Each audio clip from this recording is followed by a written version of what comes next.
My name is Stella Otoo, and I am presenting with Suparna. We are presenting on best practices for equitable, safe, and healthy online instruction. Let's start with talking about what is going on and relating it to whatever topic we are learning, because that is one of the ways that you can be equitable, for example, in your classroom, because your students are in a society and they are having or getting all these news. How do you translate this news as an active procedure or a process for your student to be engaged in the topics that you have? So let's talk about equity in the justice system. I'm not going to go in depth, but I feel like this Chauvin verdict is a strong introduction to talking about equity with even your students and your children at home, because some of them might have questions concerning what is going on in the society.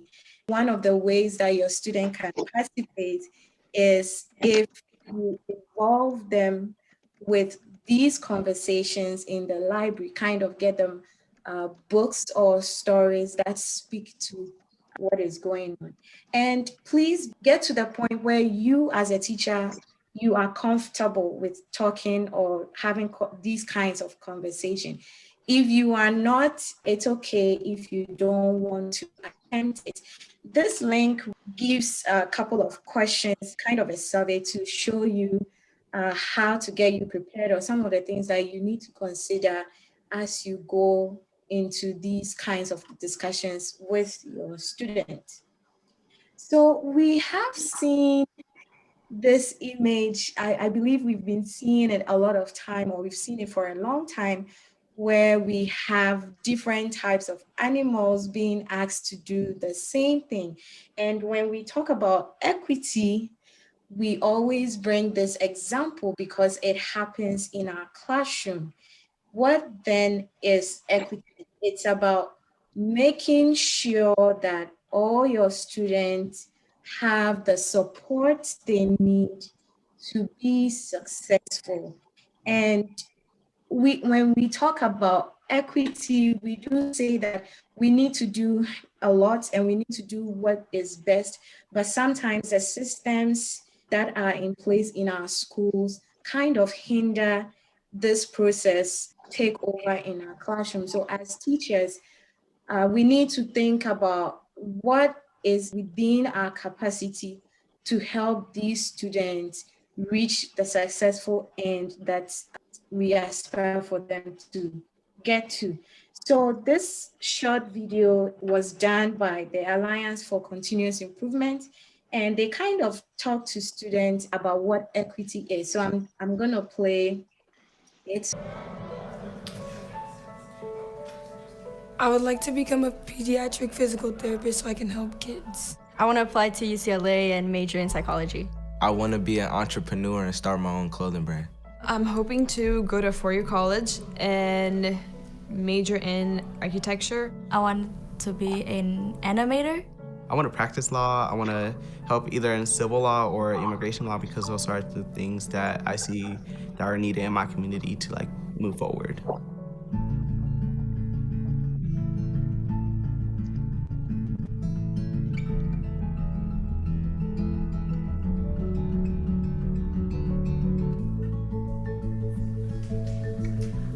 It is completely true that all students have the ability to succeed.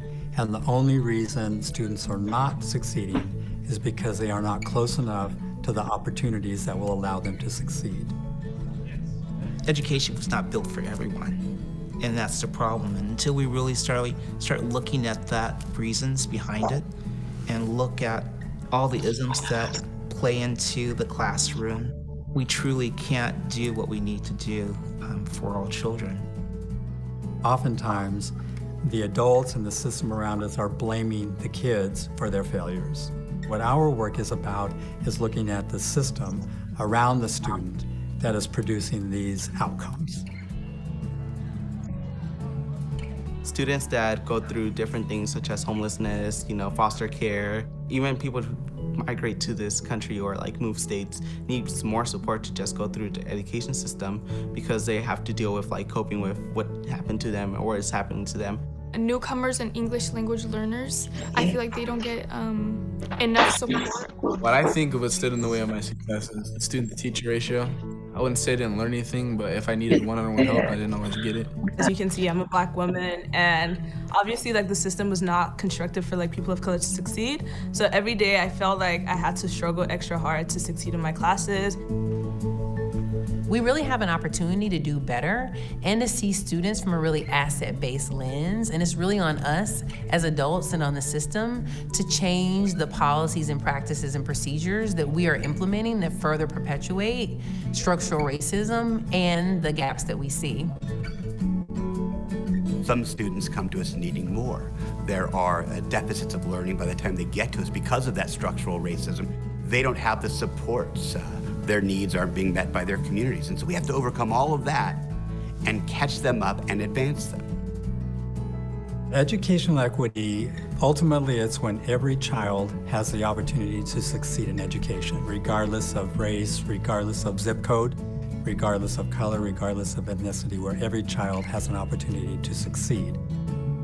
So how can we do everything that we can to meet the child where they are? That's what equity is. And so we have to be willing in our system to give more to those who need more when they need it. We as teachers and the elders in the classroom, it falls upon us to create an environment where students feel that kind of belonging to push them to be part of the classroom. And the systems that are put in place are not helping. And especially now that we have been thrown since last year into the online community, it's even extra hard for us as teachers and for our students to kind of feel that they are being heard and they are getting all the resources they need to help them. How about the safety, our safety and our health? We are talking about equity, and we are always saying teachers should provide or do everything in their power to assist students reach their goals or their successes. But what about the health and safety of students or even of teachers? I got this comment from Pandemic Pedagogy. This comment speaks very well to the health aspect of teachers during this online teaching. More and more, I'm getting requests from students to meet over Zoom, and I presume that you probably are going through this. And the person believes in boundaries between work and personal time, so it's an absolute no. So how do you navigate these kinds of requests? It's okay if you are for attending to the students anytime, any place. I feel that as a teacher, you know your students, you know how you communicate and relate to them, you know how you would like to help them, what works and what doesn't work. This space is to just put out solutions for everybody, and then you decide which one is best for your students. Keep thinking about this. Let your position be known to yourself. And I just want you to think about your own health too, even as you help students in this crisis. Okay. We want to look at equitable and healthy online practices, which we've had a brief discussion on that. We will go ahead and provide a rationale for it. Why do we need these practices?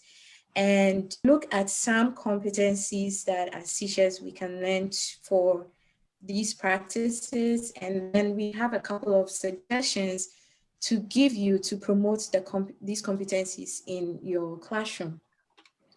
So why do we need an equitable online practice? And as I said earlier, even face-to-face, it's really difficult in the classroom when we were having face-to-face, for the student to feel that they belonged and that they had equal chances and opportunities to do that. So imagine how they feel like face-to-face, they have their friends and they have this sort of physical interaction. So imagine how an online scenario will be. And also, if they don't feel that they are being heard and that they are being given the opportunity, equal opportunity to access things, then it can lead to a significant engagement and performance gaps as students are not showing up, they are not opening tabs, they are closing, and there might be a bunch of reasons. I'm not saying an equitable classroom is the only solution, there might be a bunch, but this is one of the reasons why we need to incorporate that into our classroom to help balance things out. We also need to be cognizant of an equitable classroom because we are human. We are biased in our own ways, and we need to be intentional with these things and kind of know how our power, privilege, and our bias is playing out in this classroom. Whenever I am saying the examples that I am giving, I might be talking out of some bias, and that is normal. So as teachers, be very open to the fact that you might be a little biased, even in the assignments that you give. Just be open to the fact, be intentional, and use equity to help fix the bias that happens in the classroom. So let's see an example of a bias or something that does not involve an equitable classroom. So you tell your students, you are handing out copies of a novel that you have selected. They are supposed to read chapter 1, and then you have 12 questions for them to answer. And this is an equal opportunity for all students. And you might think that all your students are supposed to follow these simple steps. They are simple, they are equal, everybody has those resources to the novel. But how can you make this equitable? One way you can do is you can choose more than one novel for them, because depending on the book you're letting them read, they might not be interested. But so you have, instead of having one book, you have like 2, 3, or 5. You let your student choose which ones they want to read, and then you give them some kind of choice. When students have choice, they kind of feel like they are part of what is going on. So in assignments like this, you provide opportunities for choices. Okay, so your turn. We have kind of a statement or a problem which shows that you are being equal, everybody has an equal chance, but how do you make this equitable? This is an example of how you can make it equitable in the classroom. I'll talk a little bit about, like, there are many things, but I'll just go with 3 things. So what happens in a classroom? In a classroom consists of many students. Now, how I, as an instructor, how I see my students. I can see them, as all 3rd graders or all like all students in my math classroom or science classroom. This is one way of looking at the students. Another way is that how do I look at my individual students? These students are individual. They have unique qualities. They are coming in my classroom from different backgrounds, different educational skills and experiences. And so each of my student stories are different. So each of my students are different, and as an instructor, I must take it as a responsibility to look at my student from that lens, which actually helps me to recognize each of my student. Next thing, it's okay if I'm recognizing like my students are having unique abilities, they're coming from different backgrounds and skill sets. Now what I will do to make my classroom inclusive is that I have to include their individual abilities. It's not enough that I'm aware of my students' differences, but how am I including those qualities or those abilities in my classroom is very important for me as an instructor. third one is teamwork. So, okay, if my students have different skills, how can I help my students to recognize each other's skills? It's not enough that I'm recognizing and I'm giving them a place for them to participate in my classroom, but also how they can recognize another person's skill, another person's, background, and the fund of knowledge, cultural funds of knowledge that they are bringing in my classroom. So as an instructor, what I can do when I am instructing in a classroom. So I will straight away go to just one theory, that is universal design for learning. And this is a framework, and this is developed by the Center of Applied Special Technologies, CAST. And you can download, and it is very, very powerful because, and it talks about like the different regions of the brain, how we learn. Okay, so even like we all have the same the way, like what we are giving the same content to the learners, but we have to understand like how our brain learns. So I will not go into that, but I'll just talk a little bit about, so the what of learning is about, recognizing the information. So think about ourselves, like, do we recognize all the information that we have? Or since morning, I'm having so many information, but what are the informations that my brain is taking? So that is the what of learning. And then the how of learning. So, okay, if I'm recognizing some of the information as important, then how I am generating the pattern. So how I'm generating a plan, or how I'm coordinating with those information, that's important. So as an instructor, I have to understand the what of learning, the how of learning, and then why of learning. So that is the engagement. As an instructor, if I unable to tell my students, what is the significance of learning a topic, be it science, maths, literature, whatever you teach, if I cannot make that authentic connection between what my students are learning inside the classroom and then outside my classroom, then what happens is that what I will be teaching in the classroom, they will be repeating back, or they will just be doing the spelling test, but they will not be applying it in real life situation. So based on these things, like the what of learning, how of learning, and why of learning, what we do is that we try to deliver instructions using this multiple universal design of learning. So first one is about multiple means of representation. Let's think about the content. If what I am teaching now, for example, if I'm giving a spelling test, when I'm teaching a content, what are the different ways I am presenting that content to my learners? If I'm just telling once the spelling test, there may be a learner who is a visual learner and not an auditory learner. So that learner, when I'm just talking about spelling it just once, like pronunciation once, what happens is that my visual learner is not getting enough opportunity, to know that and to demonstrate that that person understands how to write the spelling. So thinking about like the individual differences and the different types of learning styles, think about even as a person, at different times, I use different types of strategies to learn. Sometimes I learn better when I'm looking at the images or watching a video, versus another time when I just listen to the podcast or something auditory, I learn better. So supporting different types of learners in your classroom using multiple means of representation, like when you are teaching a content, use direct instruction, like showing in the PowerPoint, videos, talking about it, graphs, images is important for supporting different types of learners in the classroom.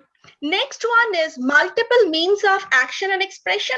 Now it's okay, I have given them a variety of ways to learn the content. Now what are the different ways my learners can demonstrate it? Not everyone will be good at writing a paragraph or talking about it. So what are the different ways I can give them? Let them have choices, and also also give them a variety of ways. Like they can do a little presentation, they can talk about it, they can make an object artifact to show like, okay, how these connections are happening, or how much force you give so that an object will move. So this is very important, like what are the different ways you are giving your learners to demonstrate what they have learned. So that is action and expression. And the third one is about multiple means of engagement. It again ties with the significance of what I am teaching in the classroom. If my students are not understanding the relevance of a topic, if my students cannot connect it, with their real life situations, they actually fail to remember that for a long time. They will remember for certain time, and after they are done with the grade, with that grade, they will forget. But think about when you talk, whoever, like when you are a student and someone taught you something, someone taught you a content with a story, with a real life example, how different experience it was. So it's very important. Now, what happens when we teach like this, using the universal design for learning, my students, they can see like different types. We are talking about different types of, the variety is more. Like the content, the way I'm presenting, the way they are demonstrating their learning, or the way they are engaged in. And it creates a sense of belonging in the classroom, which motivates the learner, and they're ready to learn a content. So one of the strategies, another one strategy that I'll talking about is active learning. And I hope like many of you already know about it. Now, what is active learning? Active learning, there are many approaches, but for example, I'll talk about maybe the inquiry-based learning or cooperative learning, because I talked about teamwork in the classroom. And why we need to do active learning in the classroom is because our attention span is maximum from 5 to 7 minutes, or to like 10 to 15 minutes. And after that, what happens is that our brain, the concentration starts declining.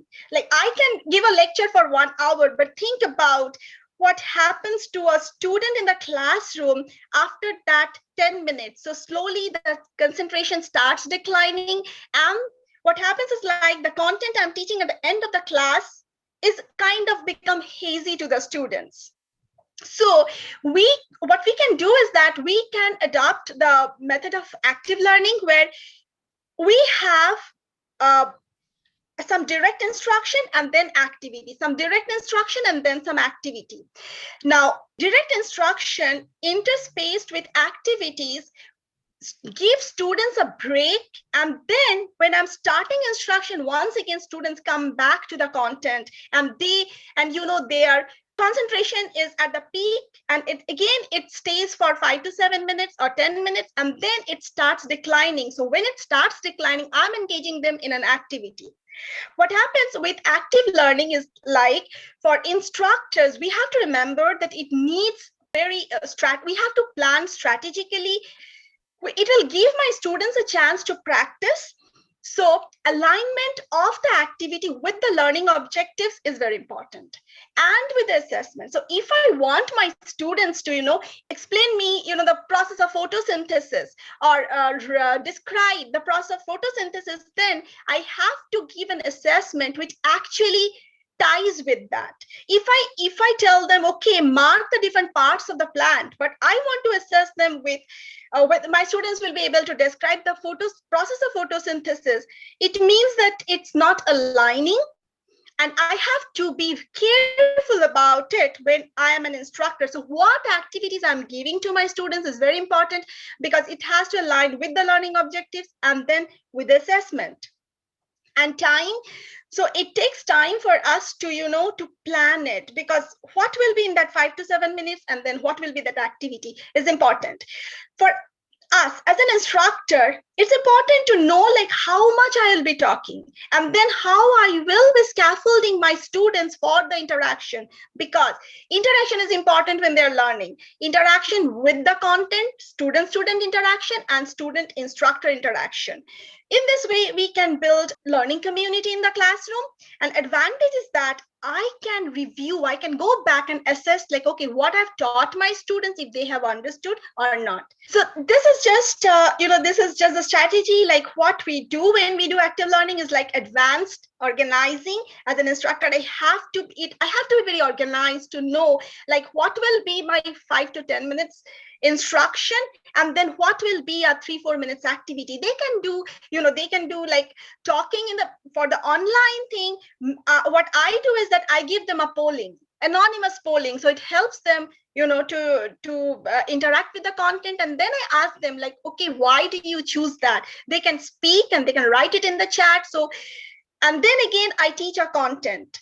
So in this way, what we can do is like activities are interspaced with direct instruction. So these are few of the strategies that's you can use it. And this is very helpful because it talks about a different types of strategies. So if I'm teaching a class for 30 or 40 minutes, what do I do? Do I take the same type of strategies, or should I take different types of strategies?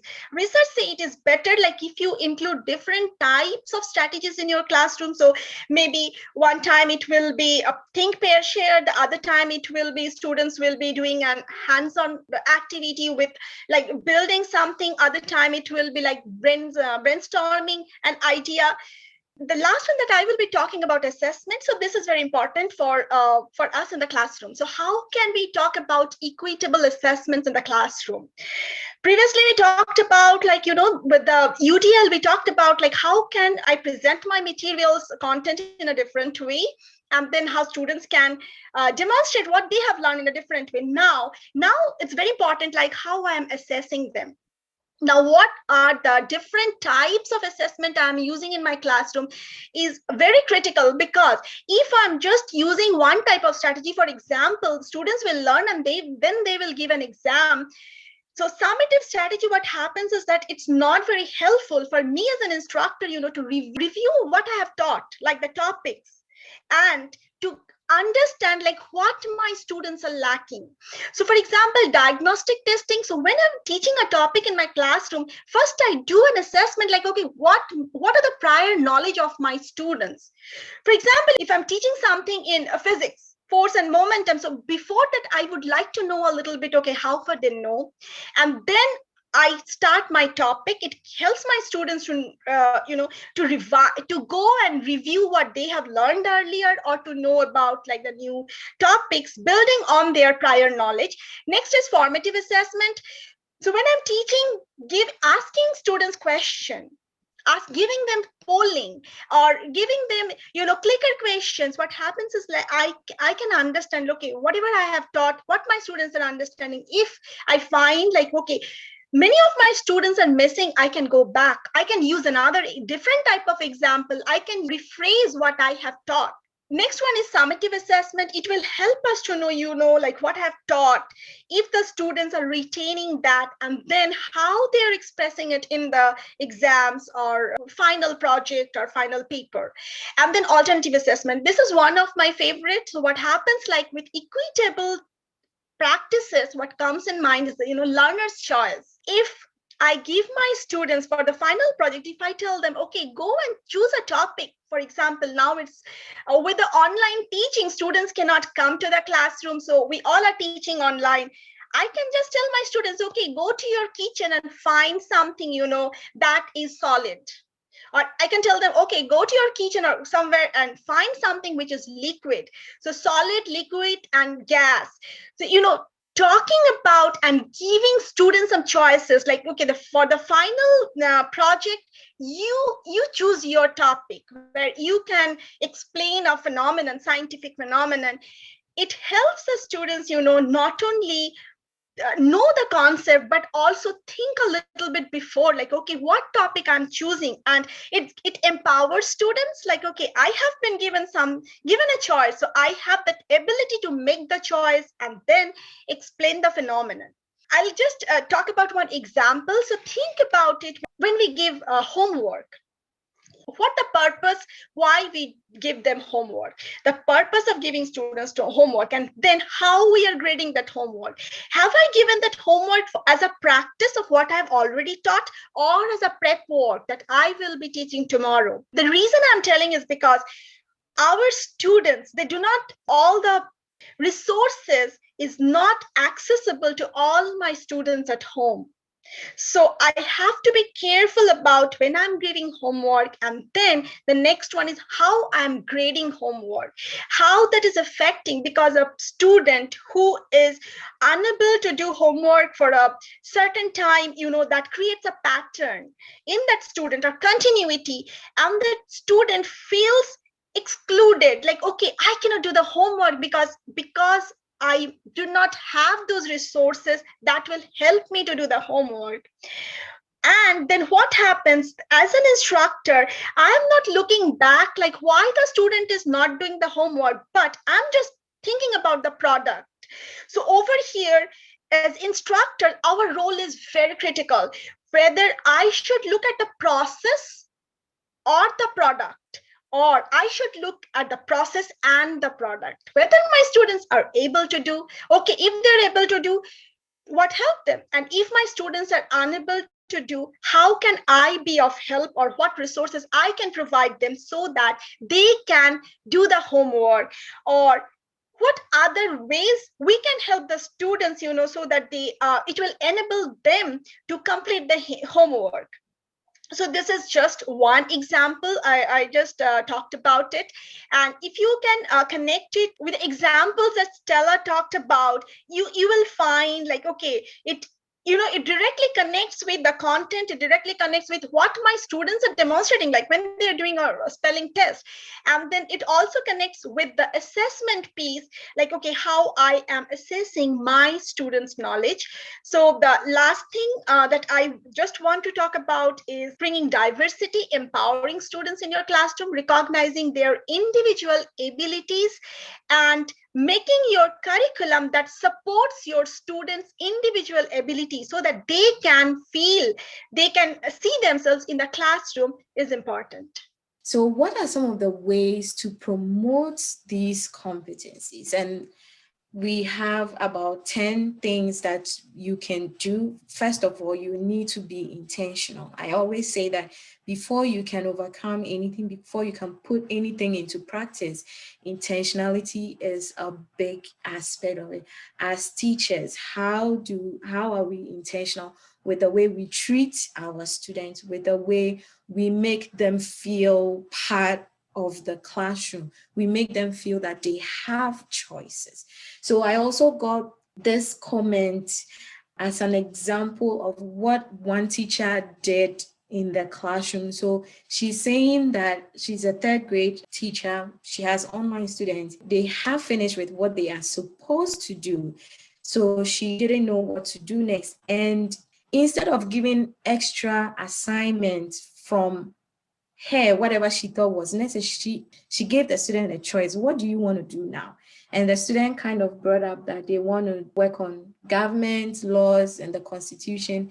And she's testifying that that made them feel that they were responsible for the product or for whatever they are doing. And they got more engaged than she actually realized. So I would say that one of the things that you can also do is to try to ask students questions. Like the way we began, I was like, what are your expectations? And then we try to work towards your expectations. So you can also involve these students and ask them such questions. We started with a Chauvin verdict as something that is going on that we need to have a discussion with our students and involve them in the classroom. And one other thing that is going on with a religious aspect is that Muslims are having the Ramadan. So if you have a Muslim in your class who is fasting, there is a high possibility that they are not going to show up online. So what are some of the things that you can do to help students like these if you have them in your class?